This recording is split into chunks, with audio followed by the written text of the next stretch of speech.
Halo Jebret Tim. Ada sesuatu yang lagi rame nih. Lu harus kasih dia kesempatan lagi. Di atas kertas lo semuanya harusnya menang. Ada bahasan yang paling ditunggu-tunggu.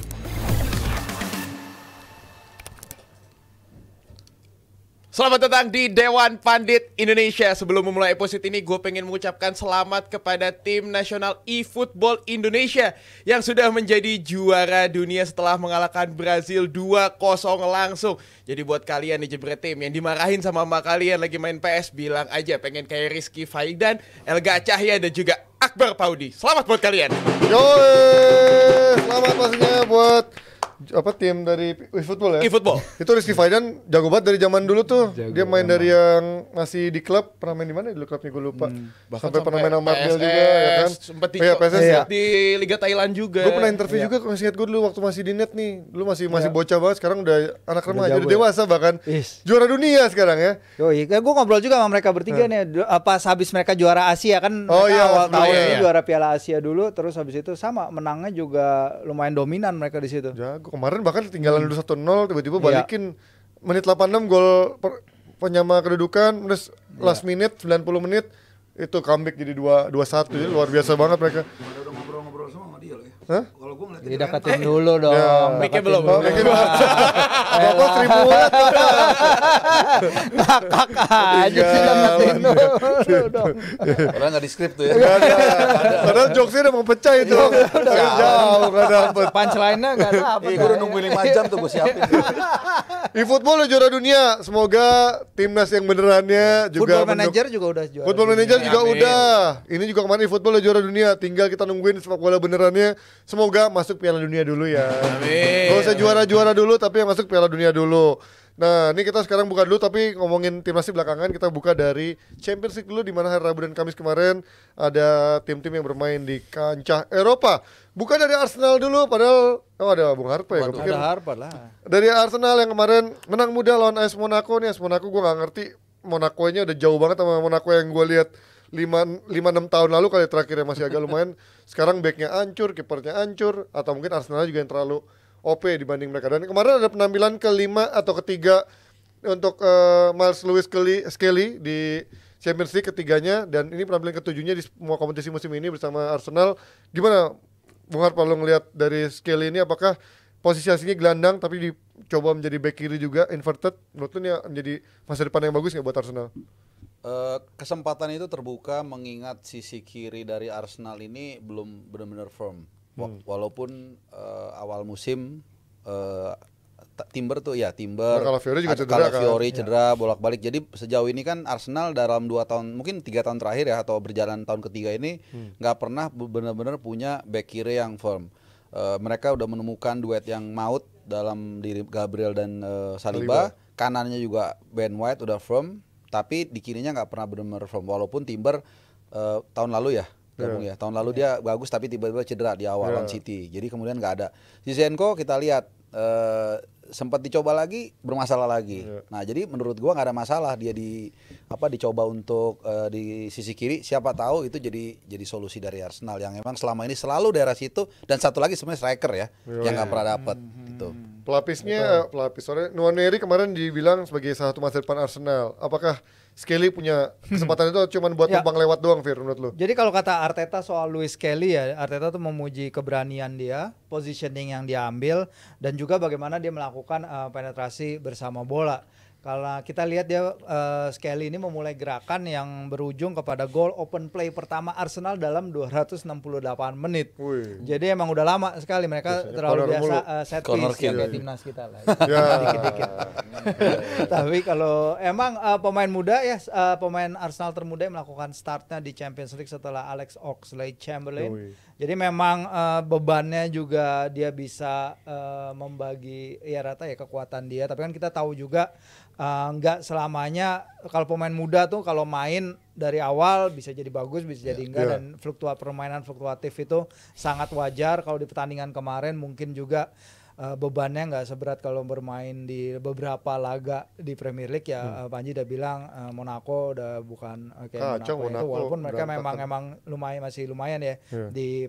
di Champions League tahun ini. Tapi kalau emang ada pelapis yang bisa, karena kita tahu flank kanannya Arsenal kuat, udah dibilang sama Om Harpa bagaimana Ben White bisa mendukung Saka, bisa mendukung Odegaard Udah juga. tua lo emang aja manggil dia sisi Om Harpa kirinya. ya, gimana gua harusnya manggilnya Apa papi manggil apa ya? Beda jauh. kalau Pai Pai. apa lo Pai? Waduh, jangan deh. Phil aja udah tua masih manggil Om Harpa ya. Baca berkata-kata. Lu lihat aja berawoknya itu udah putih gitu Ini kan, gua cat ngeri sengaja. juga. Cat putih ya. Orang-orang cat hitam, lu cat putih. Apa Ya, tadi lanjutannya? jadi udah gitu. Lupa Ah, dia. Jadi ya emang sisi kiri itu sih yang memang harus ditingkatin, tapi ya emang masih muda Tapi sebenarnya banget. kalau selama ini ada Timber aman-aman aja kan. Kalau Iya.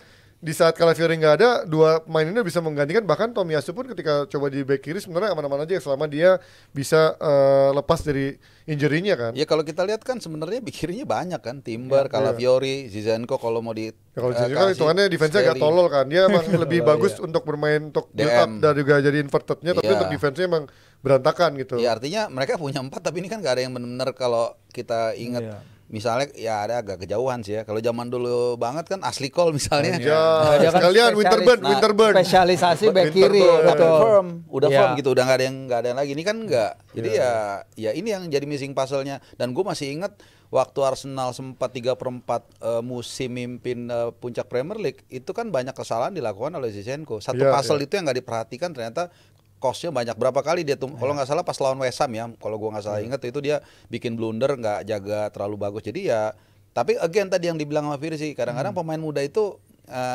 nggak selalu berbanding lurus. Kadang kalau dia salah penanganan, tapi gue yakin sih di bawah Arteta sih dari yang sudah-sudah sih bakalan bisa konsisten lah. Tapi kalau tadi Bung Harpa ngomongin soal striker, tadi kan kemarin kita lihat tadi Gapsus ya, dia nggak nyetak gol, tapi pergerakannya berkali-kali membahayakan dan juga akhirnya bikin satu assist buat golnya Bukayo Saka. Sebenarnya apakah memang itu dari permainan dari Arsenal? Lu nggak butuh satu orang yang bisa nyetak 20-an gol, tapi lu bisa berkontribusi terus buat tim. Jadi akhirnya secara kontribusi gol itu merata untuk semua timnya. Enggak butuh lah, masih. Butuh masih. Ya, walaupun Arsenal musim kemarin memang nyetak berapa? 91 gol Iya kan, kayaknya, secara kalau produktivitas terbanyak sebenarnya nggak ada kedua. masalah sebenarnya kan. Iya, tapi problemnya kan terjadi lagi sekarang gitu. Mereka susah nyetak gol dari open play. Ya kalau misalnya kita keluarin semua gol set piece-nya, berapa gol yang bisa mereka catatkan sekarang?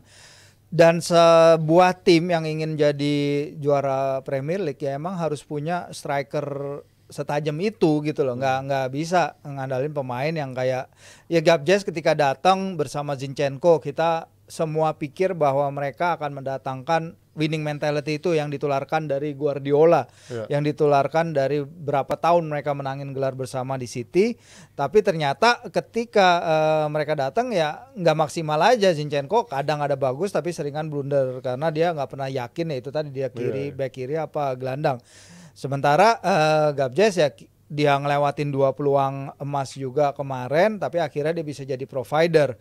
Kayaknya emang perlu satu striker utama itu ya yang seharusnya tempatnya mungkin bisa diisi Havertz, tapi ya nggak tahu nih Havertz secara konsistensi sepanjang musim dia itu seperti apa. Karena kalau Arsenal rumornya juga masih mencari striker yang nilainya 80-100 Tapi juta. belum ada rumornya sampai sekarang. Gue belum melihat ada rumor yang benar-benar real. Siapa striker yang Iya, diincar sama baru Arsenal? ngelirik-ngelirik ya karena Edunya kan juga Baru lagi ganti. nggak ada di Oh, sana. sekarang ganti ganti di siapa sana. belum ada ya? Belum Ya, nanti kan gosipnya katanya. Kabarnya Dan Dan Ashworth Ashworth, Dan yang Ashworth. bakal masuk. Tapi kalau misalnya Dan Ashworth bakal masuk ke Arsenal, ini bisa nyari missing puzzle-nya nggak sih? Apalagi di lini depan nantinya yang Karena masih kurang sekarang. Dan Ashworth itu dekat dengan Richard Garlick, CEO atau apanya Arsenal itu yang mereka sama-sama kerja di West Brom.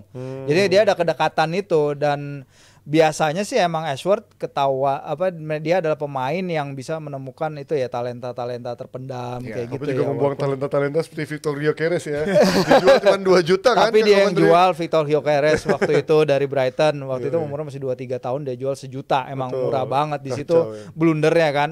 Tapi ya kita nggak tahu nih apakah si Ashworth akan secepat itu masuk ke klub lain setelah kemarin kan juga perginya dia high profile banget. Betul. Perseteruan Dibayar dia sama dengan MU kan. Radcliffe itu kan benar-benar ditelisik banget sama media penyebabnya apa, Iya, ketidaksetujuan konflik di antara Sama Radcliffe berada dan juga. Ashworth seperti apa dan apakah dia akan langsung jump ship gitu, pindah kapal secepat itu ke Arsenal. Tapi ya kita tahu Arsenal perlu seorang director of football baru, dan director of footballnya yang ya sekarang kan main-mainnya di footballnya Arsenal kan adalah si Arteta gitu kan. Di bawah, di sekitarnya kan nggak ada lagi, banyakan yang ngisi posisi-posisi untuk bisnis side-nya. Tapi kalau untuk football Arteta. Jadi kita akan lihat bagaimana kerja. Kalaupun Ashford datang, apakah dia bakal cocok sama Arteta apa enggak? Hanya karena dia dekat dengan Ashford, dekat dengan Garlic, dia akan dapat pekerjaan itu gitu. Nah, gue ada satu pertanyaan, Fir. Tadi kan lo sempat bilang kalau tim Premier League mau juara, lo harus punya satu striker yang memang mumpuni gitu, kelas Wahid. Gue penasaran apakah kalau dulu eranya klub kan dengan Salah dan juga Firmansyah gitu, Bertiga mereka nggak kan punya mereka, striker yang benar-benar bagi tugas, nomor 9 gitu. Mereka bagi tugas. Dan apakah menurut lo Saka nggak akan pernah menjadi pemain seperti Salah yang memang yaitu untuk menjadi urusan golnya bisa mencetak 20 gol lebih lah dalam semusim di Liga ya? Sebenarnya goal contribution Saka itu kayaknya kedua tertinggi ya setelah Salah musim ini ya. Dalam artian dia Asisnya bagus juga banget ya. Iya, Asis ya, secara asis, secara gol. Tapi kalau kita ngomongin output golnya kan Salah ya masih lah di atas dari beberapa yang lain. Dia top score juga udah beberapa kali. Emang kalau kita bilang striker itu diperlukan banget untuk tim jadi juara. Sebenarnya kita bisa ngambil contoh City sebelum Haaland datang aja. Mereka bisa nyebar golnya dengan cara yang oke gitu.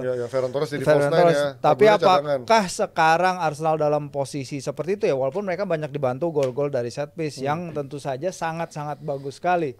Tapi menurut gua kalau dalam tim ini kan banyak yang bilang lah mereka missing piece-nya striker utama itu, makanya udah berapa tahun kan dikaitin sama striker utama ya. Nama Gyökeres sempat disebut, Alex Isak sekarang disebut, Osimhen sebelum dia berantem di Napoli juga pernah disebut. Jadi emang itu sebenarnya satu transfer yang fans Arsenal pun, media yang mendukung Arsenal, para channel YouTube yang support Arsenal juga mengatakan bahwa emang sebenarnya diperlukan striker itu.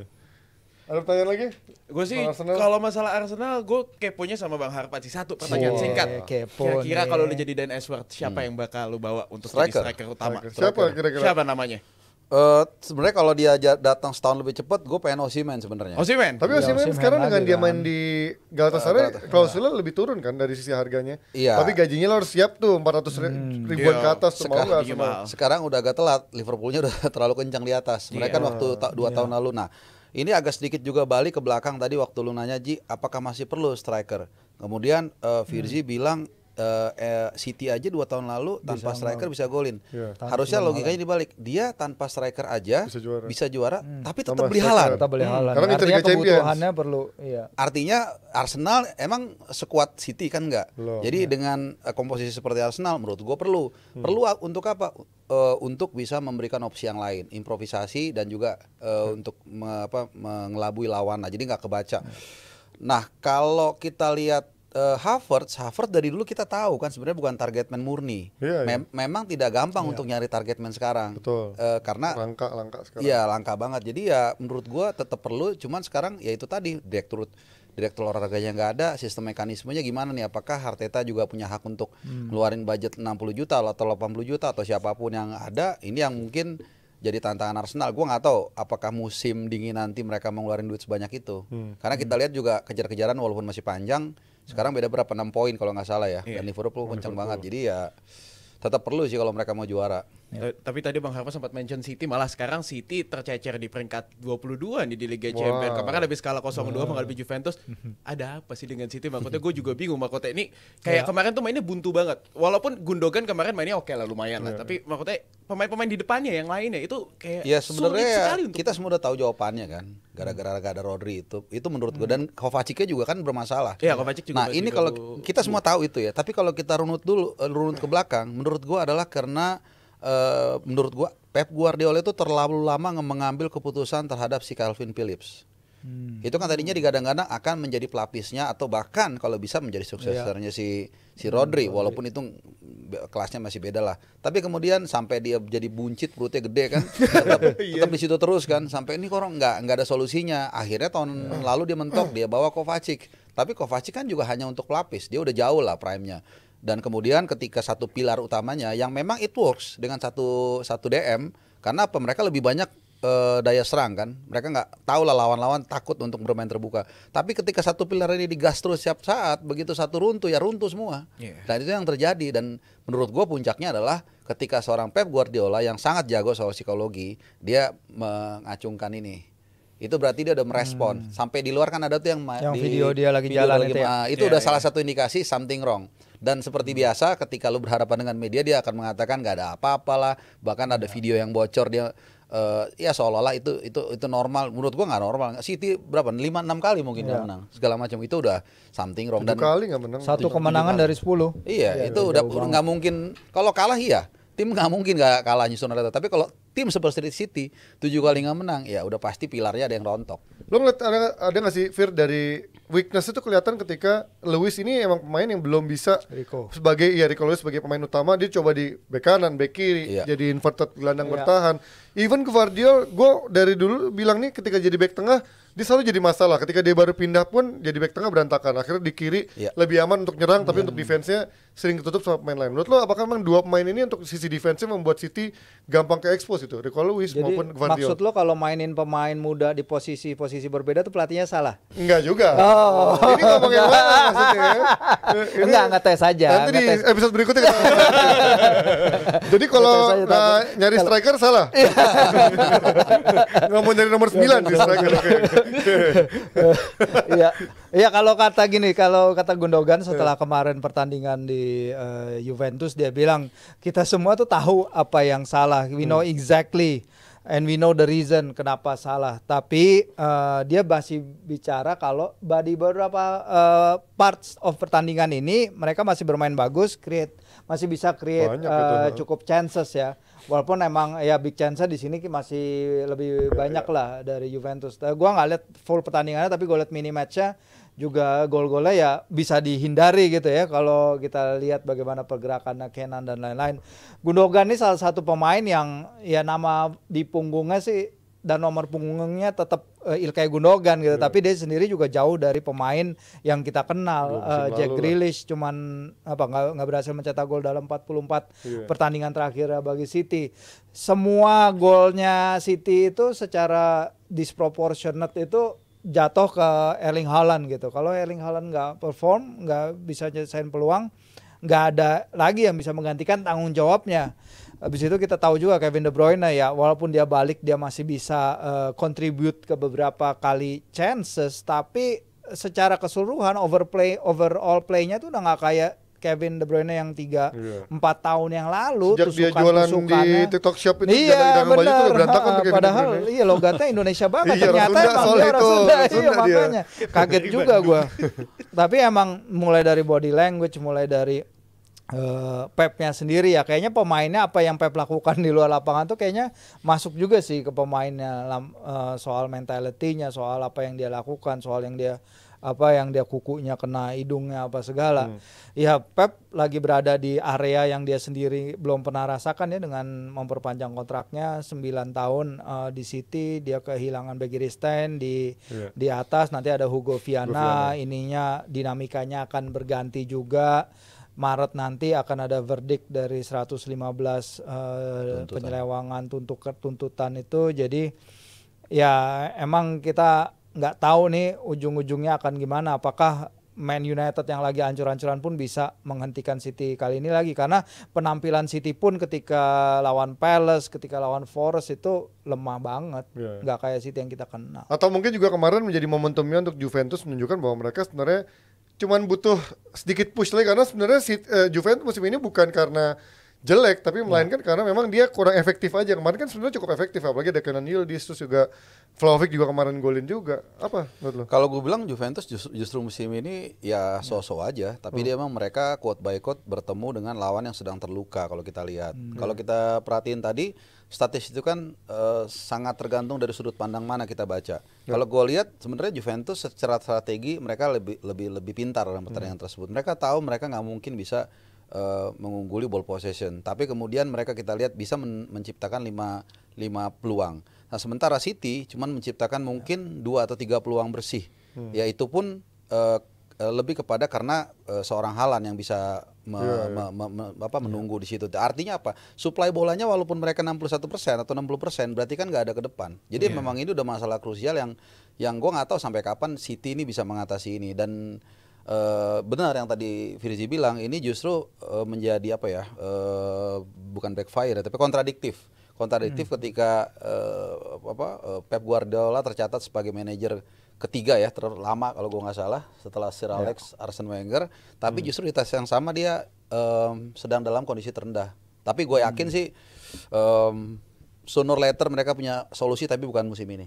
Belilah yang banyak-banyak karena emang musim panas kemarin dengan adanya dugaan kasus 115 pasal itu pasti sedikit banyak membuat mereka ngerem untuk belanja. Akhirnya kan cuma Savinho yang memang dari sama-sama grupnya bareng. Gue rasa memang ya ini menjadi akumulasi dari kemarin di musim panas kemarin mereka nggak belanja dan akhirnya secara kedalaman maupun secara kualitas sangat kurang banget, Pe. Ya apalagi gue ngeliat Pep juga sekarang udah kayak Gen Z.